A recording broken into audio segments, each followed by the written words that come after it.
live. Julia, thank you so much for being here. And I need to first publicly apologize as well. Because, and Josh knows this, you'll be episode number 90. And my two rules are be as professional as possible. And in that rule is be on time and early. And I've never been late to a single session. And Josh can attest to this. I'm always about 20, 30 minutes early. But I had some reasons today, but still no excuse. So I want to apologize to you, but also thank you so much for making it happen and being flexible. Oh, no, that's okay. And I'll appreciate the public apologies, I will say. Being on time is also a big thing for me. So I understand how rough it can be if you're late. Like, I think I told you I was going to arrive 15 minutes early of our rescheduled time, and then I thought the train was delayed. And so then I was very upset that I was then going to be 15 minutes late. It's just a feeling. I mean, it's a feeling that doesn't feel good. It hurts the gut, yeah. Because I also think, like, your time is precious. And so, but anyways. Well, I appreciate it. No hard feelings. No hard feelings. Yeah. We can move past this. It's been a day anyway. Amazing. So there we go. So I told you a few seconds ago, is there a little tidbit, a little story, a little something the world might not know about you from what's already out there? Yeah. So I am going to just say that I'm a race car driver, even though it's not been an intro yet, but I'm a race car driver. And I've already mentioned that I'm not a particularly good parallel parker, which is ironic, but also like gauging how far cars are in front of me is something that I know that my depth perception is different, which is something that my trainer and I work really hard on. So I have to put in a little extra effort to understand kind of where cars are in front of me. And what that means is, like, just taking the extra time to have someone coach me and tell me that. So is this both like when you're racing and also like when you're just driving in normal life? Yeah, I mean, it's a depth perception thing. So everyone is wired to perceive depth, and usually you're pretty good at it. And if you're not, you've got to do extra training for it. So it's never been an issue on track. Like, I learned how to compensate for it. But it's like I thought that for example, I thought that I was really close to a car in front of me back when I was 14, I think, and just started racing cars. And I got off the track, and the coach had said, like, you can't start making a pass that early. You're not close enough. And I was like, what do you mean? I was right there. Like, I would have hit him if I stayed behind him. And he's like, no, you still had like 2 feet. So then I realized, like, I have to sit in the car in pit lane, and I keep inching forward, and I have a coach tell me, like, how far ahead. And I do that the first time in any kind of new car. And then I'm good, because then I have the visuals. Right. But it's not as innate. That is pretty interesting, because, like, obviously that's such I would imagine, a very big factor. Yeah. It's just the initial, like, setting the gauge to get there, because we're still able to get 2 championships out of it, right? Like, it hasn't been an inhibiting factor, but it's something that I have to actively prep for. And then my trainer and I also actively work on increasing that depth perception ability. So one thing that I just randomly thought of earlier today when I was driving, I was like, if I was Julia right now, I would literally know that everyone around me is not as good of a driver as I am. Do you ever think about that when you're driving just on a main road? Oh, yeah. I don't like you're driving. Better than every. Yeah. I don't like driving on the road. I'll be the first to admit my boyfriend drives us everywhere, and I'm totally fine with really? that. Oh, yeah. He drives? Yeah. Just and why is that? You just don't like how the... I don't know. He's a good driver. He's European. They learn how to drive over there pretty well. Okay. And trust him. Yeah, totally. And I don't have to drive because I get so frustrated. People we don't invest in educating people how to drive here. That's true. And so you'll have people sitting in the left lane. PSA, don't sit in the left lane because it's very annoying. Or just like knowing that I can't be distracted while driving, so I know that other people really can. And you just have to be so much more defensive on the road. Yes. Whereas on a racetrack, for the most part, everyone else knows how to handle the vehicle and won't be stupid. Right. You can't make that assumption on the road. Now, I'm also fascinated that you're a city girl and parallel parking is a struggle. Oh, I've barely driven in the city. Because when I was getting my license, you had to be 18 unless you took driver's ed. And my parents and I were just offended by that notion. And so I didn't, and then I went to college, and I haven't lived in New York since. So I drive in New York, but parallel parking. We have a garage spot. So maybe one day I can teach you how to parallel. That'll be kind of fun for me. Getting better. Teach the race car driver how to parallel park. Right, especially in a bigger car. Like, I drive a small Volkswagen GTI. Okay. So it's little. Even if I don't think there's enough room, I know there's enough room conceptually.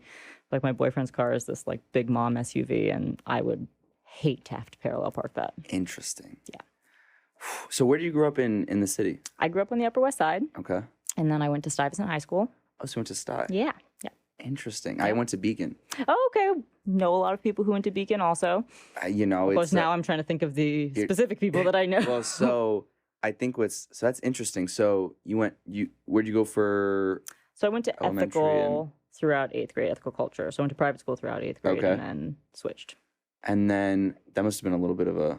It was different. Switch, yeah. Yeah. Stuyvesant is quite intense. I have a few friends that went there. Yeah. Yeah. It's a different. I liked it a animal. lot more. Really? I fit in a lot better at Sty. I loved how big and diverse it was. I loved that it was in Tribeca and I wasn't taking a school bus up to the Bronx for school. I found it more intense academically. And my elementary school was great, but by the time I was in middle school, I wanted something bigger. And so I know STEM is a big part of your hobbies and your passions. Was that kind of early on when you went to Sty? Because I know it's pretty driven there. It's a math and science school. It's a math and science school. That's a great question. So not really. I realized, when I was younger, I knew that I loved that I was this tiny girl that was maneuvering a machine, right? And a go-kart is just, because there's no suspension, we use our bodies to physically flex the chassis. Right. And I just love that human-machine interaction. Obviously didn't know that was a buzzword, right? Like human-machine interaction, but I loved that just in the back of my mind. And I loved that there were different concepts that were coming together to make the go-kart go fast. And then there was the mechanical side, and then there was the physical side, and you feel the G-forces through the corner. And it was just all really cool. And I wouldn't say I was the best at my math and science classes, but they made sense and I liked the challenge. And I'll be the first to admit that I did not have straight A's in any of my academics. To be fair, Stuyvesant's pretty hard to get straight A's. Yeah, but it's amazing how many people accomplish it. Yeah. I think I think I was right around a 90, 91 student, and that put me in the bottom half of the class. It's different like that. It's a competitive beast. Oh yeah, which never bothered me because I had been so competitive. Right. One, I'm the oldest child, so there's some competition. Of how many? 3. Oof. Yeah, and so some competition there, but then also just what I love to do was very, very competitive, and I'm a competitive person. So, but yeah.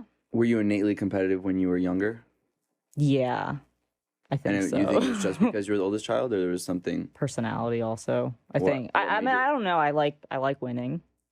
It just feels good to win. And I realize, as I have gotten older and have done more, and you just, learn about gender dynamics, and you learn about, as you get older as a woman and person of color, whatever, it's, you realize some of the obstacles against you, and girls are not taught to want to win. And I think I remember hearing Serena Williams, was one of the first big prominent athletes who was a woman to say, I love winning. I was yes, obviously, why else would you compete in sports if you didn't want to win? And that was, I believe, is something with regards to that in your first TED Talk that I told you earlier about, that everybody that's listening or watching should check out, which I believe was, what is the exact title? The title is Can Nice Girls Win? Can Nice Girls parentheses Races. Races, there you go. And that was a little while ago. Yeah, that was in 2014. I was a baby. I watched myself on stage. I'm like, oh, Julia, you're so cute. Funny? You know what's funny? I rewatched that last night, both of them. And so I watched the first one first, the Stanford one, because then and that was Julia when I was 22. Okay, so she was 22, and that was 7-8 years ago. Yeah. And then I rewatched the other TED Talk that you did. I think it was Columbus Circle. Yeah. Was that the one? And that was a few years ago. 2019, yeah.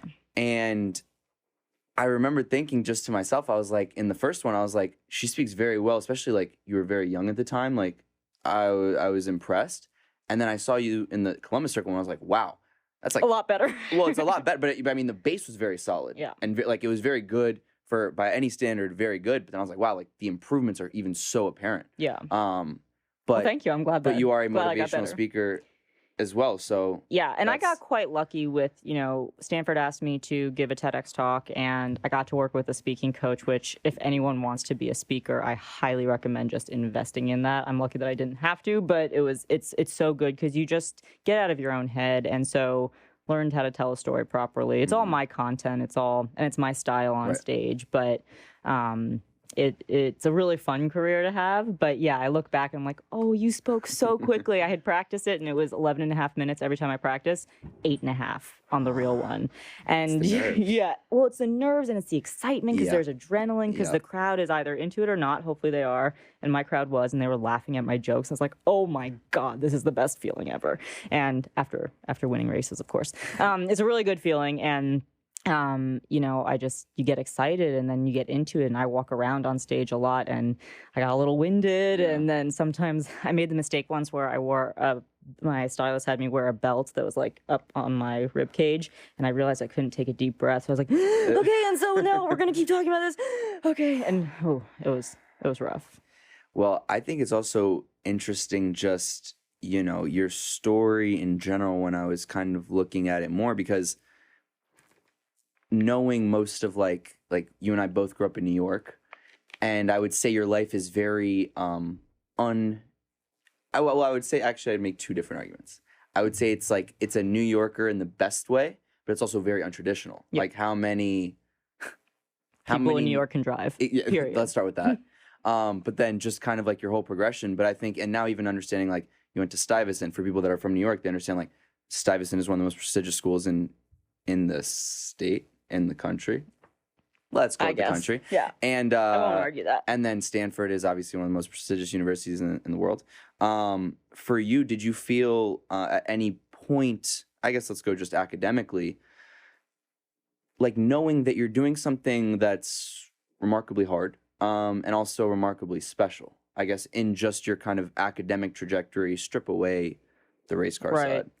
That's an interesting question, because I think I would say overall my family is quite competitive as well. And my parents are two professionals and had lots of years of academia. And so it wasn't like we always had to get straight A's, but we always had to work hard. And because they understood, like, you know, some people have different capacities. Some people will be able, like my brother and sister got straight A's in a lot of their classes, and I feel like I worked so much harder than they did. And so it's just, they understood that, but they wanted us to work hard.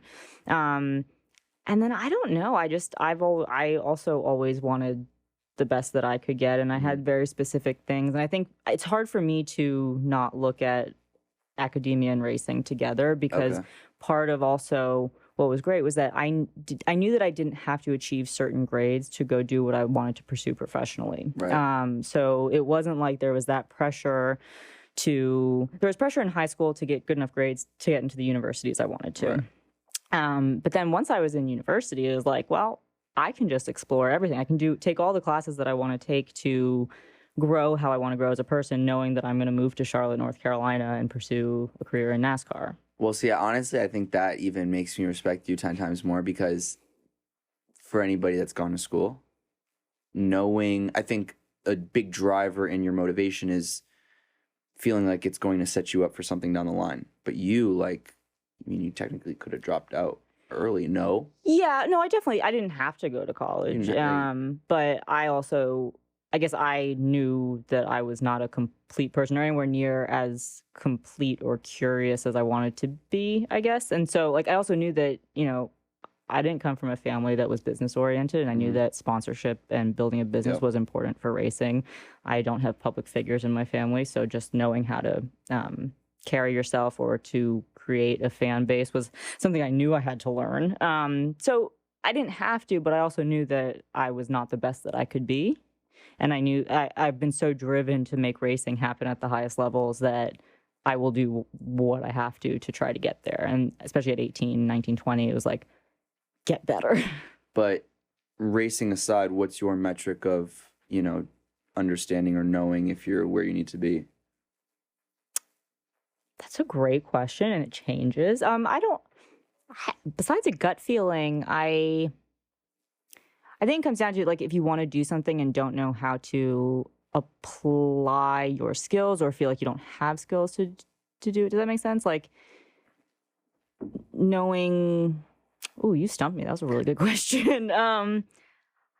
I don't know. I think, part of being competitive is always feeling like you can get more.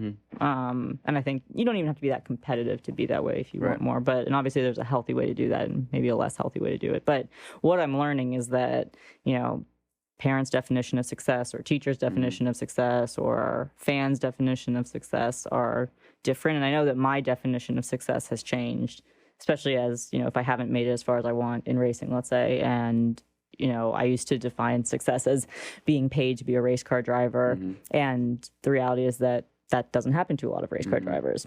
And so, like, I have 2 championships, I have a lot of wins, but I have never been paid to race. And most people don't get paid until, like, the highest level of NASCAR or the second highest. Oh, wow. Yeah. So how's that work? It's kind of a pay-to-play. So is it just sponsorship? Sponsorship or personal funding. And so, there are a lot of companies involved in NASCAR, and especially at the top level, there's a lot of value in the exposure and the relationships with the teams. But it's very, very hard for an individual without a trust fund, without family business, to actually get real third-party sponsorship. And the reality, and it's always been an expensive sport, obviously, but, it's drivers have to figure out how to get funding to get through kind of the minor leagues. And so what I did learn, I don't remember which interview this was. Actually, I do. It was with, he's a funny guy, Jonathan Van Ness. Oh, yeah. Funny fella. That was an exciting interview. Very, very entertaining. Yeah. I was entertained the whole time. You kind of explain. I learned, because I didn't know this about NASCAR, because I don't follow that much. Wait, you don't watch NASCAR? I know, Julia. It's As a New Yorker? No, but shocking, right? Is that there's different tiers. And so will you just explain that really briefly for people who aren't familiar with how that works? And then, what tier you are in, or how you move up, or how that works? So if you think about most sports, they have the major leagues, minor leagues, kind of grassroots levels or getting into it. So with NASCAR specifically, you have NASCAR Cup Series, which is the top level. So when you think of Jeff Gordon, Jimmy Johnson, Danica Patrick, they were at a cup level. The tier 2 is now called the NASCAR Xfinity Series. Okay, yeah. And so they race, they race slightly fewer races per year, slightly shorter races. The car is slightly different. All the specs are slightly different. A way to think about it is that Cup races on Sunday, Xfinity races on Saturday, not exclusively, but, and then there's the NASCAR Truck Series, which is the third from the top, which they are purpose-built race cars, but they look like trucks. And that's race on Friday. And then, so those are the 3 national series. And then you have one branch underneath that is the international series. So the Canadian NASCAR series, the Mexico NASCAR series, and the European NASCAR series, which I've competed in. 2 of those, haven't competed in Mexico. And it's not professional in the same way that those 3 national series are. And it's much shorter races. And then you have really the grassroots levels. You have what's called ARCA racing. You have late models. It's all kinds of weekly series, basically. Sounds confusing. Yeah, it's just you keep climbing up and it keeps getting more expensive. And and so I had raced in that last of the minor leagues in the U.S. Okay. And then I raced in the Canadian series. I, in 2020, became the highest finishing American in the European NASCAR series, which I'm really happy about. There haven't been a ton of us racing over there, but enough people have, so that was really cool.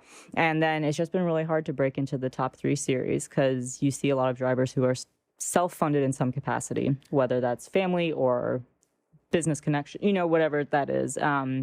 And then, you see more kind of third-party sponsorship in Xfinity and Cup. So I'm just trying to understand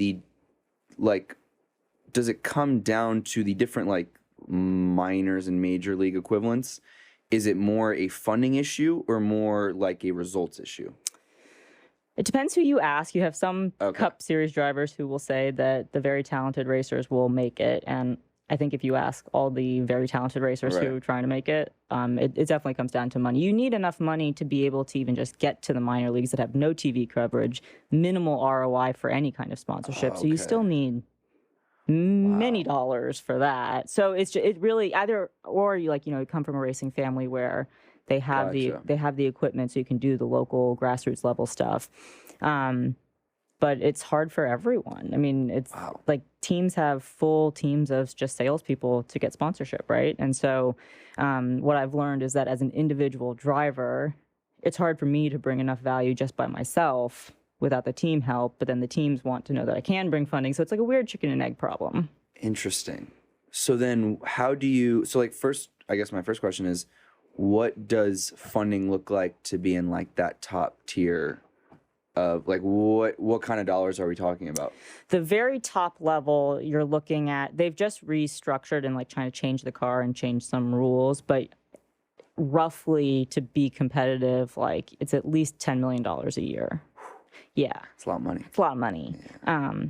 But it's out there for some people. And then it trickles down from there. And so, for me, a lot of my, since I graduated, a lot of my time has been spent pitching companies for sponsorship. And I was very green when I started. So like learning the do's and don'ts of that and the ups and downs.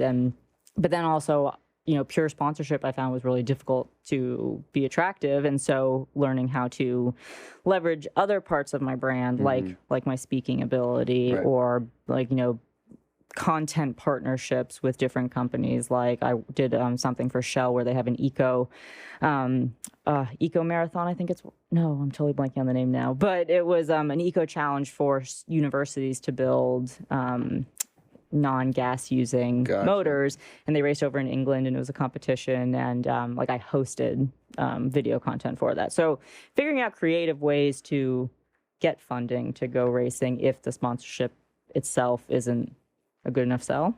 Yeah.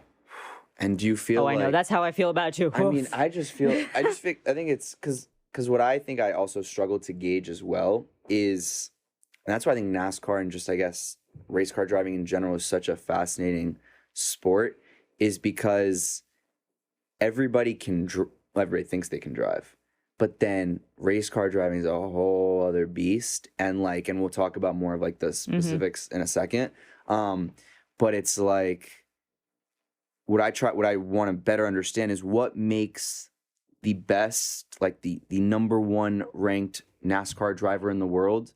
What's the difference between that person and the 100th best? Right. No, it's a great question. And quick little side note is that I was talking about NASCAR costs. Like all racing is expensive, right? So like Formula One's the same way, just more expensive. I can imagine it's more expensive. So I think that's a great question. There are so many different styles of drivers. So part of it, I think of just innate ability to drive the machine on the edge and to have that feel of what's on the edge, totally maximizing the car. It's also about communication and how clearly you can articulate what's going on with the car under very specific circumstances so that you can report that back to your engineer or your crew chief, who can then make a change. So on the driver's side, it's innate talent, it's the ability to communicate, it's the ability to, so that's driving well, and then also racing well, which is, if there's a little opening, do you go for it or not? Like that gut instinct, the ability to gauge that, the ability to stay perfect and consistent and hit your marks perfectly for as long as you can, dealing with the car falling off as the tires get worn. But then there's also the team side. It very much is a team sport because the engineer or the crew chief has to make the right calls. The mechanics have to do a great pit stop. And so it varies. And like Jimmy Johnson won 7 championships, and it was some combination of incredible chemistry with his crew chief and his ability to drive the car really well and to race really well. And so it's a lot of little factors. Right. And in those races at the top, like the Jimmy Johnsons, what's the difference car-wise between like his car, let's say, and the individual that finishes last? Yeah, so I don't have specifics. I don't know how these teams operate, but basically a lot of it comes down to budget. If you have the budget, you can have the newest equipment, you can have, you can buy a bunch of motors and check which one happens to be the strongest, because they're all spec, but there's always a difference in spec. Like, on the dyno, the power range or the power band might just be a little different on one motor. It's the ability to hire the best talent to be able to set up the cars and to work on the cars and to motivate the people. And then it also comes down to, drivers have a spotter. So someone who stands in the top of the grandstands helps you not hit anything and conveys information to you. And we have a lot of blind spots, so they help with that. But like a really great spotter can make a big difference, right? So a lot of it comes down to budget. I was literally thinking while I was also driving today, I was like, do you ever check your mirrors do you guys have mirrors on the cars? Oh, yeah. So it's I feel like you don't even have time to check your mirrors. So it's interesting. It partially depends if you're on an oval or a road course. Okay. The road course goes left and right. Oval is an oval. And it also depends on the size of the oval. Sometimes there are really small ovals where everything's happening so quickly that you just rely on your spotter. Yeah. But you should we all glance in our mirrors, but what you don't The want side ones or all of them? different drivers have different preferences. I like mirrors on both sides and my rear view. Oops. And I just like having all the information, even if I don't necessarily use it. But then you don't want to I think the biggest thing for mirrors, like when you're leading a race or in a battle and you're in front, Right. you never want to keep looking in your mirrors to see where the guy behind you is or girl behind you, because you're less likely to hit your perfect line if you're constantly checking what they're doing. And so sometimes spotters will say don't drive through your mirror, look in front, focus on your line. Oh yeah, are you exhausted yet? No, there's so much I just honestly on. just thinking about it, just because you're going at rapid speeds. You're doing all of this going so fast. It makes me tired. And then also so I don't want to spoil for the people that haven't listened to previous podcasts of yours that you've appeared on, is it gets real hot in there. It gets real hot in there. It's like a little sauna. Yeah. So if you think about your car when you are in the summer and you open it up after it's been sitting outside all day. Yeah, it's really hot because the motor's right up front. We don't have air conditioning. Sometimes we have some air conditioning? Well, they're not going to put it on the car. One, because I think it wouldn't be super effective, but two, it's added weight that you don't need. Oh. Yeah. Right. So there are different systems. There are cooling systems. Either you can have a tube from the helmet that goes to the outside, so at least you get fresh air. Sometimes you can pump in cold air. Some people wear cool suits, which is we have fire resistant shirts and pants that we wear under the suit, and they have little wires that just shoot ice water through it. Wow. I've never used one of those, but it seems fancy. Why wouldn't you? As expensive. Well, I also haven't needed it. Yeah. So I sorry. Yeah. So let me. I heard it gets about 150 degrees. What you said. Yeah. So in the summer. 150. Yeah, it can be 100. I think they've clocked 155 in one of the Cup cars. Yeah, because the motor's just right there. So it's just heat training is super important. And there's no benefit. This might be really stupid. There's no benefit to having your window cracked a little bit. Well, the window's open. Oh, I know. We don't have a window. There's a net there, so we don't tumble out or stuff doesn't come in. But you're going so fast that it's basically it's not there. So there are the cooling methods though. People get air to their helmet and everything, but the more stuff you put in the car, the more weight that's there. And if you're trying to win races. Have you ever felt you were gonna pass out? Yeah, I've had a couple of really hard races. So one of them was we were racing at Sonoma Raceway, which is in Napa, or it's in Sonoma, in Northern California. But you don't think of it's beautiful, but you don't think of Northern California as getting super hot. But inland a little bit where the racetrack is, it gets really hot.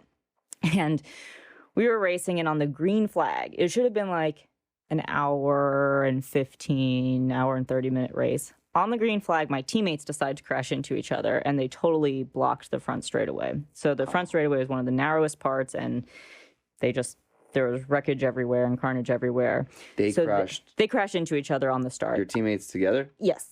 Come on. I know. What the hell? But what was so annoying about it was that in order to clean up, they didn't let us go back into the pits because the race had technically started. Oh, okay. So they red flagged the race, and we had to sit in our cars for 45 minutes in the sun while they cleaned up, and we can't get out of our cars.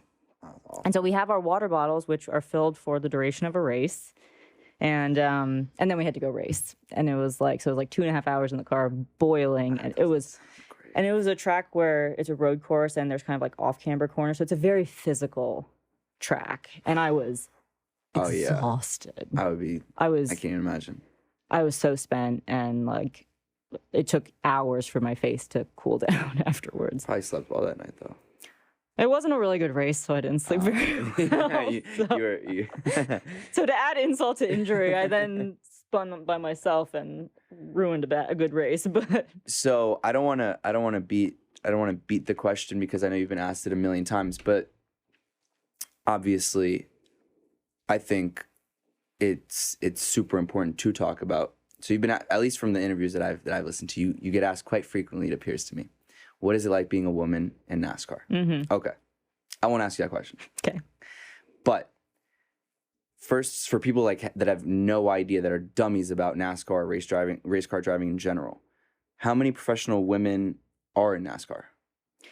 There are none at the highest level now. Danica was the only one in recent history who had made it. She's the only. There have been a handful in Xfinity and in trucks, and but in the getting paid to go racing, there aren't any anymore. Do you know Danica? I have met her a couple times. Is she nice? She wasn't mean to me. She wasn't mean to me. Okay. And there have been a handful in IndyCar since she was there. None full time. There are none in Formula One. There never have been. Sports cars have more women at the top, which is a totally different breakdown, which quite frankly, I'm not super well versed in because I've never raced sports cars, but I'm an outsider in that world. So there are not a lot. You see more at the grassroots level, but there just really are not. Like I've had some races where there were 3 women in the field out of like 20 something. It was like, oh my God, this is amazing. Like history is being made. So generally when you race, you're the only woman for the most part? There might be one other one, but for the most part, it's been just me. And have you noticed since you were younger the transform, like a little bit of an increase? It's better. Yeah, it's definitely better now. And as I was saying, you see more in the kind of grassroots minor leagues. Right. And you're seeing more and more kind of inch their way closer to the national series. But it's not just the drivers either. It's like all the crews are mostly men. All the mechanics are mostly men except for a handful. There's no crew chief, so like lead engineer in NASCAR that's a woman. There's one car chief, which is a little different. But in terms of the person calling the shots on race day, there are no women who do that. It's same in Formula One, similar in IndyCar. And why do you think that is? So I think everyone has a different experience. I mean, it's not necessarily like the most fun community to like be a woman in. It's not bad all the time, and I think overall. I can imagine. But also, I mean, it comes down to, everything from, from the early ages, like, if we're talking about drivers, parents have resources to put one kid in racing. They're going to probably just assume that the boy wants to go racing. Okay.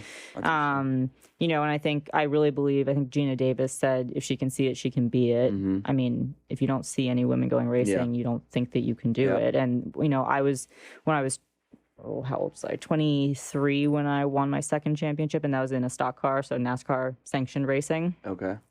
And the first race I won that season, this like 12-year-old girl came up in victory lane and was like, I didn't even know that women could race. Wow. It's like, she's 12. Like, we're in 2015 now. Like, there have been women racers, but there's just so little visibility. And then there's all the schooling for more the engineering side. I mean, it's, there are so many studies that show why women don't necessarily continue on the technical fields in school. Also, the lifestyle is quite demanding. I mean, NASCAR races 36 weekends a year. And it's like you're on the road weekend after weekend from like Wednesday or Thursday through Sunday. And lifestyle-wise, I think that's harder. Culturally, I mean, I think there are so many reasons. Was there ever a moment, I guess, in your life in general, where you felt like that could have dissuaded you from going into this altogether? That's a good question. Not really, because I started so young, like at 10. I was always used to being the only girl. Did you like that? Like that? It was kind of cool. That's also cool. I'm just thinking about like as a New Yorker too. Just the New York mentality. Like you're doing something that like you're literally like the only girl there. It was always cool. I always enjoyed like showing that girls could win. That that people could like working with me, like radical concept. And I had teams that I joined like kind of after college where you could tell that they were not excited to work with a woman because of any either preconceived notions or stereotypes that they projected.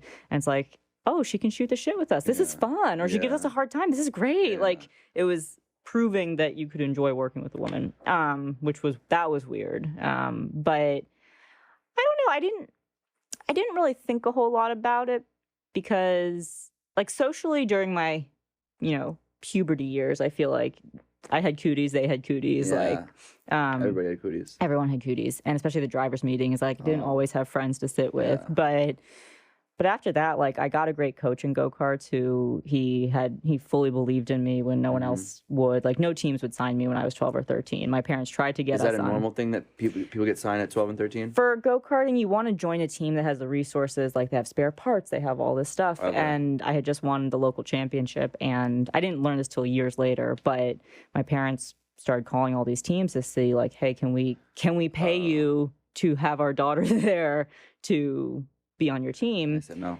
Like, nah. And so I had this one guy who's like, I see her talent. Like, let's go kick their butts. And we did. So that was really cool. And I always had that kind of vote of confidence. My parents have always been incredible. And then I just got, like cocky enough that it was like, you know what? They might not want me to hear him. And it's okay. And I haven't had a terrible experience by any means. Like, I think I work hard to integrate myself with the team and show that we're all there to try to win. Like, no one wants to work this hard to putz around in last place. And I take it very seriously, and I have fun with the team. So that's good. And then I think there have always been some competitors who will race me harder. And that was something a coach pointed out. Yeah, that, they had never seen people block so much or move me out of the way when they couldn't pass me cleanly. And it was something that I was so used to throughout all my years of racing. So when they said it was clearly more aggressive, I was like, each pass I make is that much more impressive. So, and you think it's just because they wanted to not get beat by the girl? I think so. Or parents pressured them to not get beat by their girl. I don't know if you heard this story, but there was one race apparently one year where I was in fourth. This 18-year-old guy was in third. I was a little faster, but I was struggling to pass him. Like, he was good at defense, and we were racing, and apparently it was a road course, and so when we were on the far side, all the spotters could hear each other in a way that you can't normally hear on an oval. Okay. And so my spotter heard this kid's dad say into the radio, like, don't let that bitch pass you. Do not let that bitch get by you. So, and he was like, oh my God, like, he's being so aggressive. And you're how old at that point? Oh, I was in my 20s at that point. And I didn't hear it. It was my coach that heard it, but my coach was like, oh my God, like, he's being so aggressive. And for me, it's like, okay, so this kid's 18 years old, and he's getting the confirmation from his dad that all women who are competitive are bitches, right? And so, like, that's the cycle, right? That continues. So, in a weird way, does that kind of like fuel you, or empower might not be the right word, but at least to, like, you are having an effect. And I think, like, even the story that you told about, like, the 12-year-old girl that went up to you after you won that race, like, you're having an effect there. And here you're having an effect where, I mean, obviously this is like it's not a pleasant thing to hear, but that you're showing the world that there is different ways of doing things than have been traditionally done, and new opportunities for women. So I think, like, in that way, that's got to be empowering, I hope. It's cool. Yeah, it's cool. What I've learned is that there are going to be people who are open to knowing that the world's bigger than the way they see it, and then there are plenty of people who are not. Yeah. And so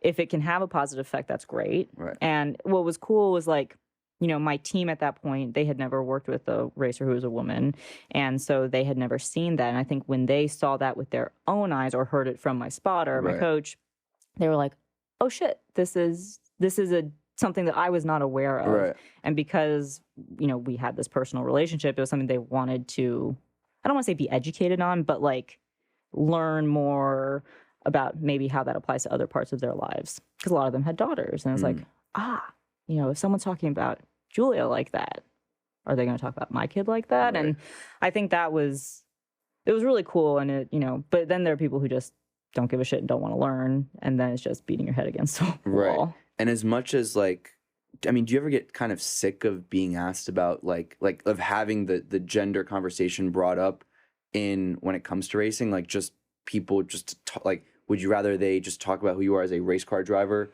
or that, like, because I'm sure you've heard it a million times in a million different ways. Yeah. Well, and I have a kind of split answer for that. I would prefer to be known as a great race car driver, not a great female race car driver. But because there are so few women race car drivers out there, I also think it's important, to your point, to have the conversations. Right. And, like, I just remember, and I'll preface this by saying there's obviously no right way to be a minority in any industry, field, whatever. And, like, Danica had made the decision not really to talk about anything related to her gender, and that's her prerogative. That's fine. But when she had announced her retirement, she did talk about specific things more, and I was like, oh shit, that's what I went through too. Yeah. And I know other younger women, because she's about 10 years older than me, and, like, even women who are younger than me are like, yeah, like, I don't feel like such an outsider knowing that she also went through that as the most powerful woman in racing at the time. So I think it's important, and until we see more women, it's like, clearly we need to try to discuss. And I think at the end of the day also, like, a lot of these people who are working in racing, like, this is their job. This is how they pay their bills. They need to do something. And upsetting the status quo can potentially have a negative side effect for each individual. So I get that it's not just like making it better Right. for women. It's a very complex. I'm learning just how complex it Right. is. Yeah, I mean the whole, even in just this 30 minutes talking to you, it's a very interesting kind of world that you're in, you know? Because I feel like also I might be making a mass generalization, but I feel like a lot of them might not have the academic background that you have, or like I don't know. I think it's just it's it's a breath of fresh air. No. Yeah, and it's funny you say that because like I think there have been some great things about being a woman in racing, and there have clearly been some obstacles, both on the racing side, on the financial side, on the support side. But being in NASCAR, I almost feel like sometimes being a New Yorker and having gone to Stanford was like a bigger thing because people like I know that people thought I was super pretentious until they met me. Right. Like my team members have told me as much, and it's like. I know I have these labels that people don't know what to do with or don't have any personal. When you go to Stanford. Yeah, no, I love Stanford so much. It was fantastic, but you know, and you know, people making judgments and making generalizations is important. It's a defense mechanism. It's the way you know we get through life. And if we didn't judge people, we could put ourselves in bad situations, or we could. That's interesting. But you know, if you just have limited knowledge about groups of people, or you're making these judgments based on limited education or limited experience with people, then it's not necessarily going to be a good judgment, right? So it's like kind of fighting human nature with what information you have, and I was definitely an outsider in that way. Luckily, again, was able to prove pretty quickly that I was cool and still a racer, but I was really surprised when I left college as to like how snooty a lot of people thought I would be. Do you I think the judgment thing is pretty interesting. Like how does one person get the right amount of judgment? Oh, that's a great question. I'm no not sure. Because I think you're right. Like I think everybody naturally is going to judge. Period. I mean, I think it's just like a human instinct. Like right when you see someone, you're immediately making judgments. You're doing whatever you're doing. But then I agree. I think like the kinder individuals are going to try to like mold those judgments in an open-minded way is maybe the best way I can formulate it, but I'm curious what you I would assume it comes down to open-mindedness or growth mindset versus fixed mindset or curiosity or interest in the world. I think, you know, because I make judgments about people all the time, and I think, okay, you take that next step. It's like, is this fair? Is there something that I can still learn from this person? Like taking it that next step. And I think it varies. I think there are some situations where your immediate judgment will probably serve you. And then there's some where you should be more flexible. But I don't know. And I think also maybe it depends on the personality type, right? Like if you're someone who's more easily swayed by other people's opinions, then you probably should be a little more judgy to make sure you're letting the right people in. Right. Whereas if you're a little more, I don't want to say confident necessarily, but like strong in your beliefs and not going to be as swayed by other people, maybe you can be less judgy. Yeah. I don't know. It's a great question. How do you, for yourself, I guess, as you've, you know, progressed over the years and found success, have you been able to kind of vet who's there for the right reasons? You limit how much time you spend with anybody and just like stay at home a lot. That's true. No, I mean, it's trial and error. I think my parents helped all my siblings and I try to be decent gauges. You seem like you have very good parents. Yeah, they're super intense. They're great. Yeah, but they're great. I could get the intense vibe. Right. Watch the first TEDx talk. You'll see why one of them is really intense. Yeah. Watch it. I remember he old Papa Lands. A big F-bomb. Old Papa Lands. Yeah. But no, they're really great. I'm quite lucky. Because also like, I don't know a lot of I have all my friends are from New York. I don't know how many of them, if they were crazy enough to say, "Hey, Mom, Dad, I want to go into NASCAR. I want to," you know, they would have been like, "Okay." Oh, to be fair, I think my dad wanted to race when he was little and wasn't allowed to. They're not from New York originally, so they're from New Jersey. So right there. But there's a little something. The parents, they live vicariously through a little bit of that. It's, but also being super supportive. Yeah, right. No. So back to your question about letting people in. I'm quite guarded and quite skeptical of people. And so I think, but you can prove me wrong easily. Like, I give people the chance, but I don't assume I'm going to be close with people right away. Why do you think you're guarded initially?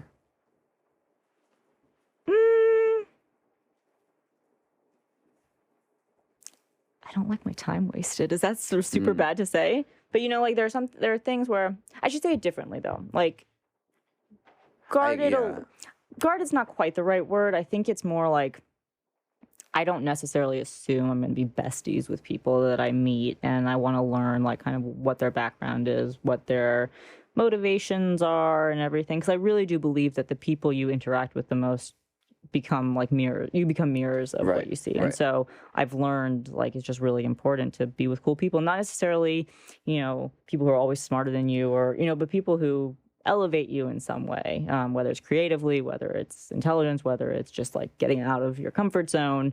And yeah, I don't think I really answered your question. Does it take a lot to, like, what is your metric on how you will finally be convinced, or is it just like a gut feeling? I think it's a gut feeling. Like, did I enjoy hanging out with them? Did I feel like we were contributing to each other's lives? And I'm thinking of this more in like a social context. Like on a professional context, it's a little different. You know, there's, you know, everyone's trying to get something. It needs to be a mutually beneficial relationship. But on a personal level, it's like, do I want to leave my comfy pants with my glass of wine to go hang out with you? I feel like that's a great gauge for me. That's a really good measuring stick. I love being at home with our good wine. And are there a lot of people that'll motivate you to get out of here? Oh yeah. Were you, and as a, like, what were you like as a little high schooler and wandering the streets of New York? I loved it. I was pretty insecure in middle school socially. I found that the New York City private school scene was a little rough for me. Why? How so? Just there was a lot of nastiness. I mean, I think there was just, it was, and maybe this was my personal experience. Maybe I was super sensitive to it, but I just did not have a great time in middle school. And racing was also such a great escape. I had started cars when I was in middle school. It's like, oh my God, I have so much more fun here. I don't feel threatened by the people around me. Like, let me pursue this. Let me leave school as much as I can to go racing. And then I switched to Sty, and I felt so much more comfortable, but I also realized I had to break out of my shell. I think I had become so closed because I was so uncomfortable socially.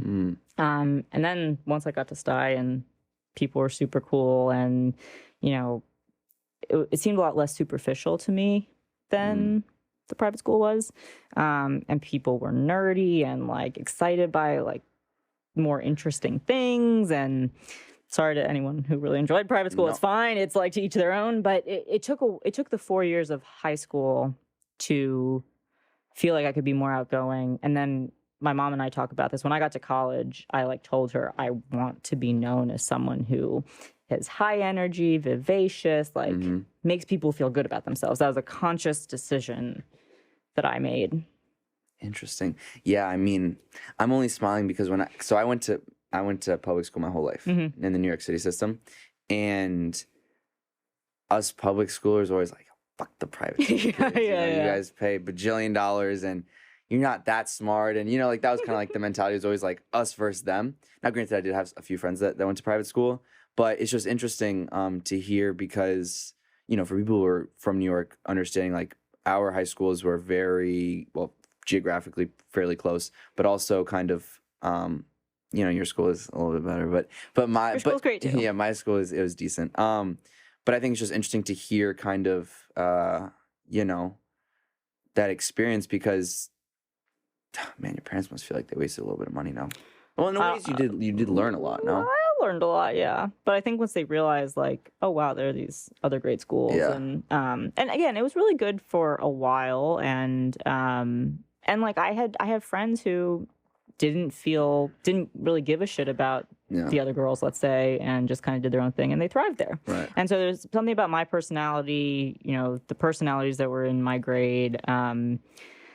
I just didn't love it. I had mean girls on my bus stop. Like, it was just like I had to be with them all the time. You had a bus? Oh, yeah. We take a school bus from the Upper West Side up to Riverdale. Oh, my. Oh, so what's the private school called? Ethical Culture. Fieldston. Oh, okay. Oh, I feel like I've heard of Fieldston. It led to Fieldston, yeah. They had a good tennis team, no? Oh, I don't know. Oh, I think I I don't know. But It's one of the hill schools. So it's Okay. Horace Mann, Yeah. Riverdale, Oh, I hate Horace Mann. and Fieldston are all up Okay. there. Interesting. So you take a school bus every I day took the school bus. with Mean Girls. With the Mean Girls. And like for me, that was the other thing.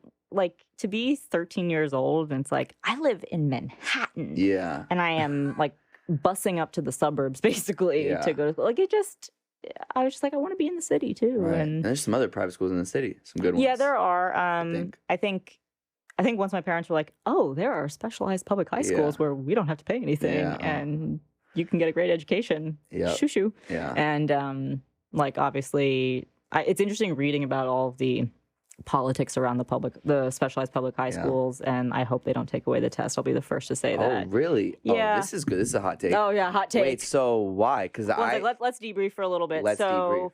To get into a specialized public high school, which I don't know, there are 8 now, 10. I don't know how many there are. I think there's 8.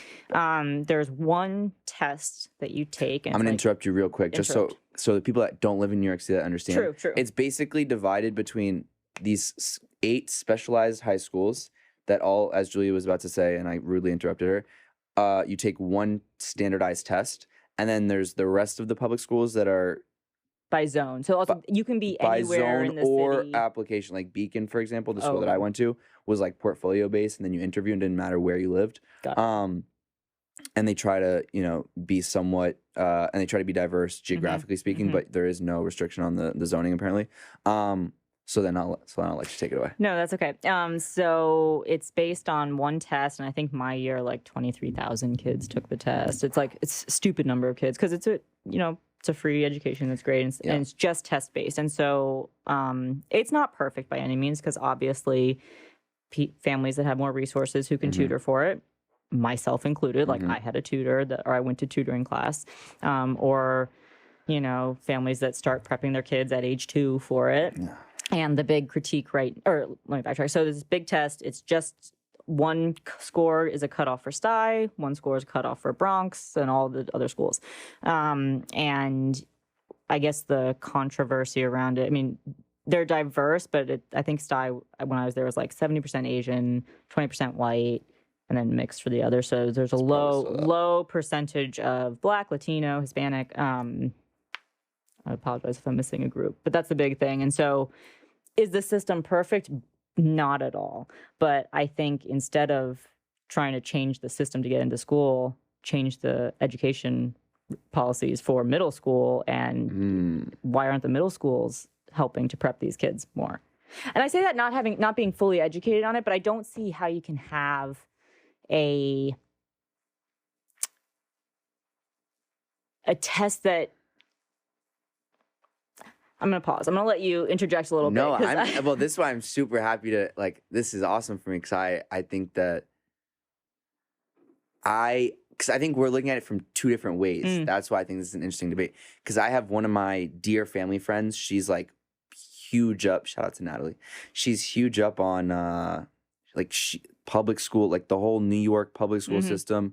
I don't know exactly what she does precisely, but she's very involved. She has been for 30 years. So she would argument all this stuff way better. And funny enough, she went to Stuyvesant and her daughter went to Stuyvesant. Okay. And so no, what I've heard from this argument is that yes, you made the very valid point that for people that have the resources to have private tutoring, it definitely skews and favors them 1,000%. That's without a doubt. So that would be, I think that's the main argument. And I actually think that. And it's a valid one. And I think I 100% agree that is, I don't think that's, I don't like how much of an effect your financial situation has on determining whether or not you're going to do well on an exam that carries so much weight. I think that's the first thing. And I think also in showing that, Stuyvesant, and this is me just bashing Stuyvesant, is just being 70% of anything. And then 20% and then 10%. It's just not very diverse. Yeah. At least on numerically speaking. Yeah. But then I would also argue that a lot of that 70% also is not high income. A lot of that is also low. Yes. But again, we're generalizing. We're generalizing here, and we don't know. But it's I think that it's not a perfect system by any means. I think I think that the root of the issue is not the test. I think the root of the issue is the middle schools and the elementary schools and the limited resources that they have, Yes. and the limited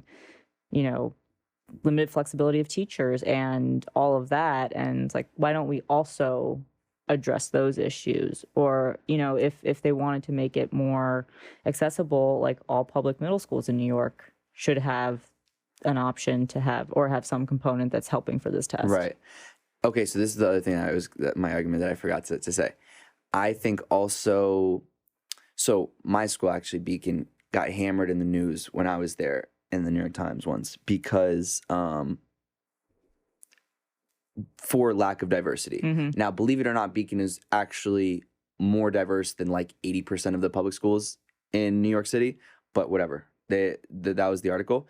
And so I was very close to the admissions director because I used to play tennis. And I had this conversation with him. I'm like, what do you think about this New York Times article? And he was like, look, what I think is what we try to do is to get the racial breakdown of New York City is, I don't have it in front of me, but it's whatever it is.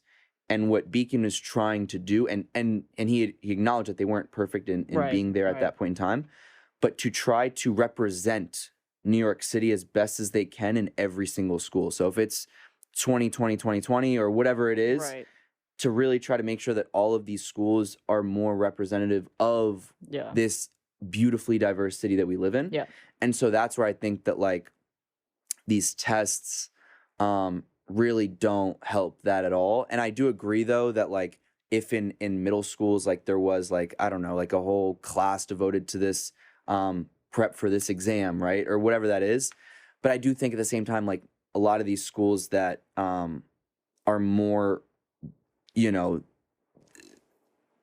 less white, they don't have, and it's just a fact, they don't have the funding to have programs like that, right? Or they don't have the resources to take time out of their day to provide that. And also I think like for me, just even thinking about it, like, would you really want to have a class every day where it's like prepping you for one exam on that one day for I feel like you could argue school? that about other classes too. Like, do you really want to go hang out in math class that's today? Fair. Okay, but that's okay, but then it all comes down to that one exam.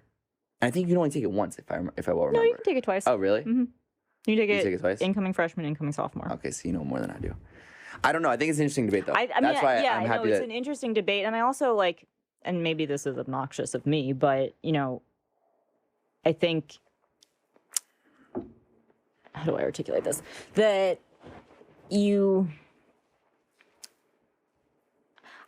I'm gonna hold that thought. I'm gonna hold it. I'm not gonna. All right, enough of this public school talk. I want to know more about you.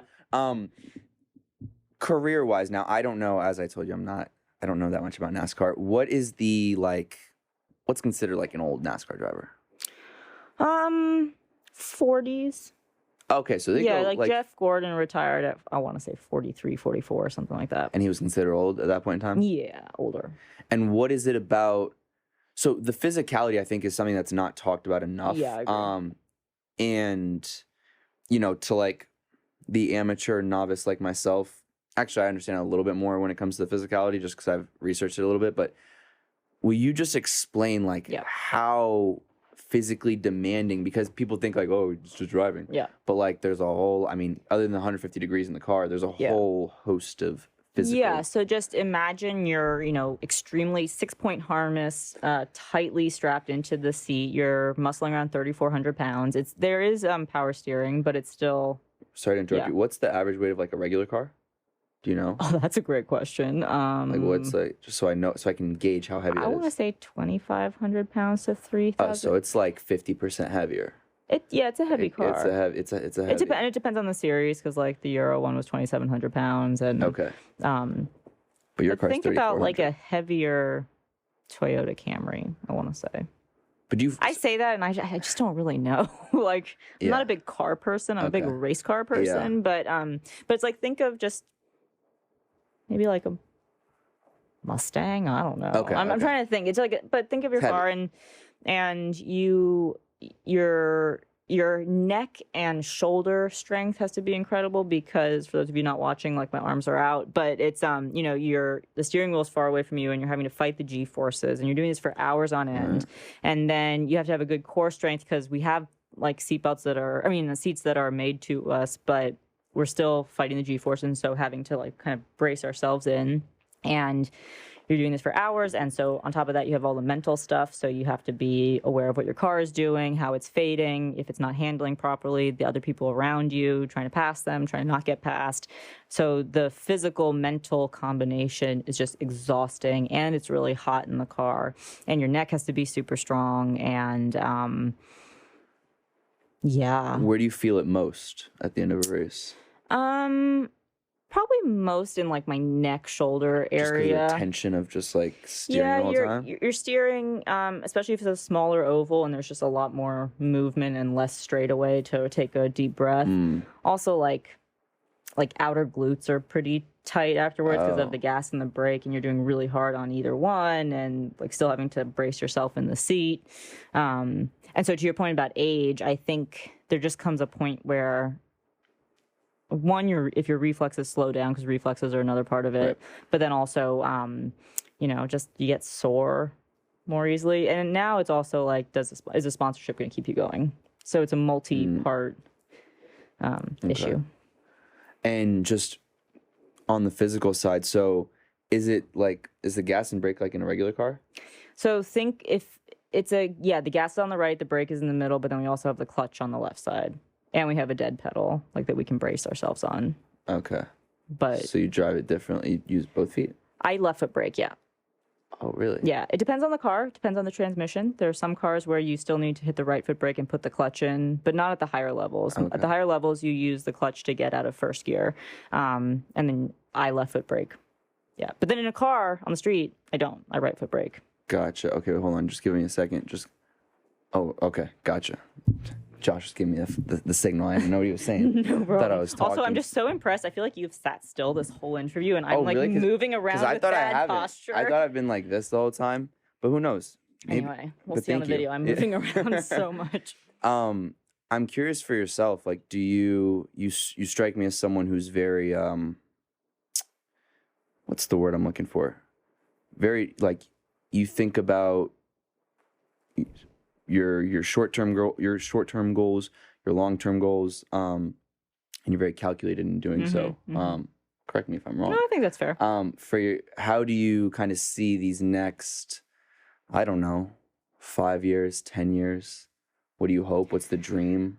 Yeah, that's a great question and a loaded question. So, I mean, recently it's just been way harder than I would have hoped to get sponsorship, right? Yeah. So I raced full-time in 2020, became the highest finishing American Euro Series, only did a handful of races in 2021. We haven't yet announced plans for 2022. So shameless plug, if anyone wants to sponsor a New York City race car driver, you can find me. Yeah. But also, you know, I've never just been racing, so like motivational speaking is really satisfying and cool. And I'm now jumping into NFTs and like deep, dark rabbit hole that's super cool and exciting. And so like there's some stuff there, and I'm exploring, you know, I really like the idea of kind of human performance and helping people be their best. And so kind of vaguely looking at some stuff, maybe expanding keynote speaking, not sure what. But I love racing, and I no matter what, I know that I will keep racing at least for fun for a long time.